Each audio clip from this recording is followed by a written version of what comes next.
Hello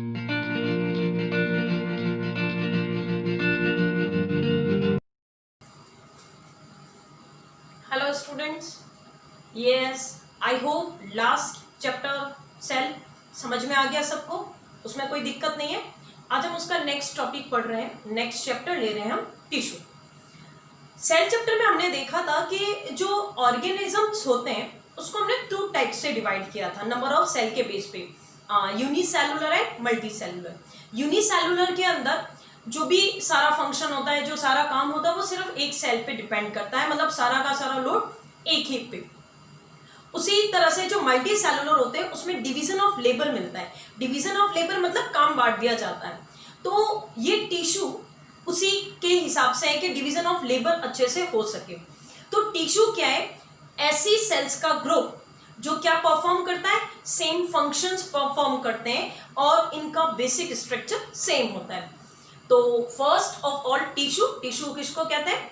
tissue are the group of cells, cell का ग्रुप है। और वो सारी सेल्स जिनमें परफॉर्म्स यानी जो फंक्शन एक जैसा करेगी और जिनका बेसिक स्ट्रक्चर सिमिलर होते हैं, ऐसे ग्रुप ऑफ सेल्स को हम क्या कहते हैं? टिश्यूज कहते हैं। अब स्टडी ऑफ टिश्यू जो कहलाती है हिस्टोलॉजी। हाँ, टिश्यू की स्टडी को क्या कहते हैं?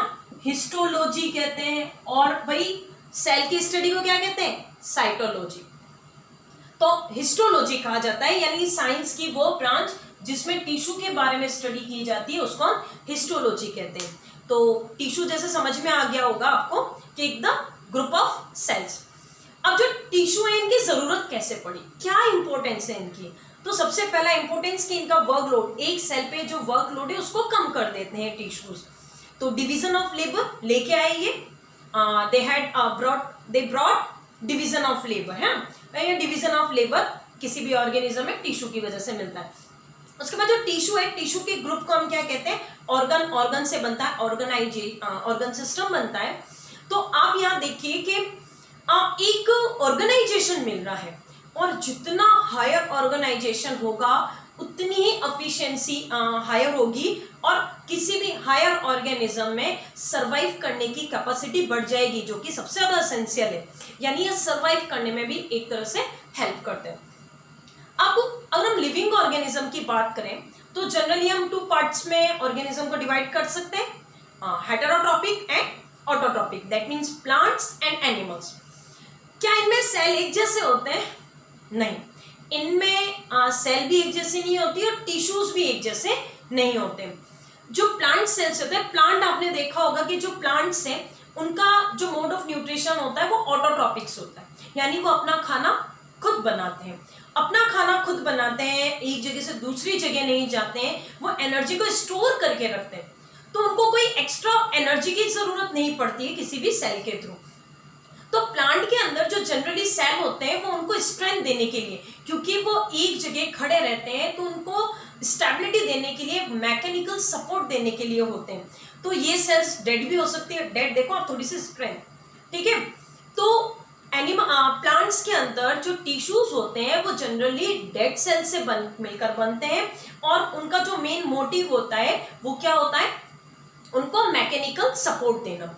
और आप देखो कि प्लांट सेल्स के अंदर जो प्लांट टिश्यूज है वो कुछ टिश्यूज ऐसे होते हैं जो कुछ टाइम तक या लाइफ टाइम डिवाइडिंग होते रहते हैं, उनमें डिवाइडेशन होता रहता है। तो आप बिल्कुल उनको सेपरेट आराम से पढ़ सकते हैं, सेपरेटली आप डिफ्रेंशिएट कर सकते हैं कि ये कैसे है टिश्यूज, डिवीजन टिश्यूज है या परमानेंट टिश्यूज है, यानी जो बराबर डिवाइड हो रहे हैं उनको हम आसानी से क्या कर सकते हैं? प्लांट टिश्यूज में देख सकते हैं।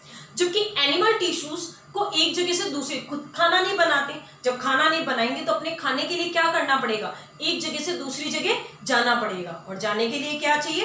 एनर्जी चाहिए। और इस एनर्जी की रिक्वायरमेंट को कंप्लीट करने के लिए उनकी बॉडी में सेल्स, टिश्यूज प्रेजेंट होते हैं जो लाइव टिश्यूज होते हैं, लाइव सेल्स से मिलकर बने होते हैं।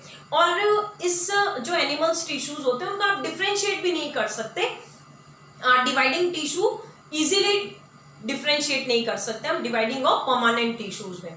तो बात क्लियर है कि भी प्लांट टिश्यूज और एनिमल टिश्यू में डिफरेंस पूछ लिया जाए तो बता सकते हैं कि प्लांट के अंदर जो टिश्यू चाहिए वो किसके लिए चाहिए, मैकेनिकल सपोर्ट के लिए चाहिए, जबकि एनिमल में किसके लिए चाहिए, लोकोमोशन के लिए चाहिए, एनर्जी की रिक्वायरमेंट को फुलफिल करने के लिए टिश्यूज की रिक्वायरमेंट होती है। अब अगर बात करते हैं हम पहले प्लांट टिश्यूज की, टिश्यू टू टाइप के, animals tissues and plant tissue.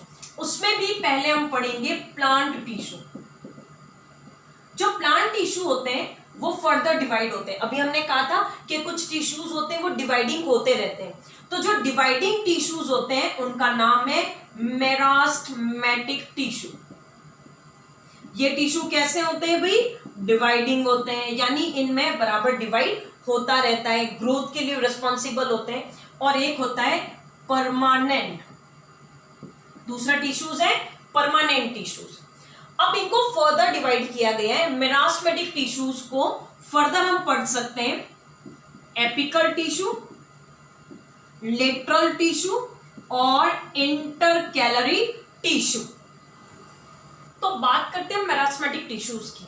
जो मेरास्मेटिक टिश्यूज होते हैं, डिवाइडिंग टिश्यू होते हैं, इनमें डिवाइडेशन होते रहता है, रेगुलर डिवाइडिंग होती रहती है। इनकी जो सेल्स होती है वो स्पाइरल शेप में भी हो सकती है, ओव्यूल शेप में भी हो सकती है, पेंटागोनल भी हो सकती है, डिफरेंट शेप में मिल सकती है। और यहाँ इनकी जो सेल वॉल होती है ये कुछ इस तरह से अरेंजमेंट, और इनकी जो सेल वॉल होती है वो बहुत ही थिन होती है, ठीक है ना, मतलब इनकी सेल वॉल बहुत ही पतली, और जो इनके अंदर न्यूक्लियस होता है वो न्यूक्लियस बड़ा मिलता है। ये न्यूक्लियस कैसा होगा, लार्ज, और साइटोप्लाज्मा डेंस होगा, और ये कॉम्पैक्टली पैक्ड होती है, मतलब इस तरह से इनकी पैकिंग होती है। इनके बीच में देखिए स्पेस नहीं है, यानी इंटरसेलुलर स्पेस नहीं मिलता है मेरास्मेटिक टिश्यूज के अंदर। अब क्योंकि ये डिवाइडेशन होते रहते हैं, यानी ग्रोथ के लिए रिस्पॉन्सिबल होते हैं, तो ये जिस रीजन पे मिलते हैं उसके बेस पे, यानी ये लोकेशंस के बेस पे इनको फर्दर 3 पार्ट्स में डिवाइड किया गया है। Number first is apical, number second is lateral, and number third is intercalary. Apical का मतलब होता है कैप, कैप पे मिलता है, यानी हेड जो होती है ऊपर वाली जो कैप है, और ये कैप कहाँ हो सकती है, ये टिप पे मिलेंगे। कैप कहाँ पहनते हैं, सर पे, तो ये भी जो ग्रोइंग रीजन है उसके टिप पे मिलते हैं, और ग्रोइंग रीजन है रूट्स एंड स्टेम्स, तो ये रूट्स और स्टेम्स के टिप पे मिलते हैं कौन, एपिकल टिश्यूज। देन जो लेटरल टिश्यूज होते हैं ये ग्रिप्ट को बढ़ाने में, मोटापा बढ़ाने में हेल्पफुल होते हैं, यानी अगर प्लांट की जो ग्रिप्ट बढ़ रही है, ये जैसे ये ग्रिप पकड़ इसकी, तो ये कितना मोटा है उसके लिए, यानी उसका मोटापा बढ़ाने के लिए रिस्पॉन्सिबल कौन है, लेटरल मेरास्मेटिक टिश्यूज।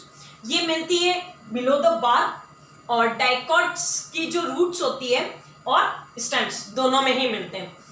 इसके बाद आता है इंटरकैलरी। जो इंटरकैलरी टिश्यूज जो होते हैं वो इंटरनोड्स पे मिलते हैं। नोड्स मालूम है ना, चलिए हम बता देते हैं नोड्स और इंटरनोड्स क्या होते हैं। जैसे अगर ये लीफ, यहाँ से लीफ बनना शुरू हो रही है, ये नोड्स, तो 2 नोड्स, यहाँ से ये लीफ बन रही है और ये लीफ, तो इनको कहेंगे नोड्स, और इन दोनों के बीच की जो डिस्टेंस है, जो हाइट है, जो ग्रोथ है, उसके लिए रिस्पॉन्सिबल होता है इंटरकैलरी मेरास्मेटिक टिश्यू, और इसको हम बोलते हैं इंटरनोड्स, ठीक है ना, ये इंटरनोड्स है। तो इंटरनोड्स पे जो प्रेजेंट है उनको बोलते हैं हम क्या, इंटरकैलरी टिश्यूज। इनके नोट्स बनाने हैं, आपको कोई चीज समझ में नहीं आए तो आप जरूर कमेंट करें, या मुझे अपने व्हाट्सएप वाले ग्रुप के अंदर मैसेज कर दें। नोट्स बना के आप हमें सेंड करेंगे और आपको नोट्स मेरी तरफ से बाद में फिर से मिल जाएंगे। हैव अ नाइस डे, ध्यान से पढ़ लेना, stay home, stay safe, bye.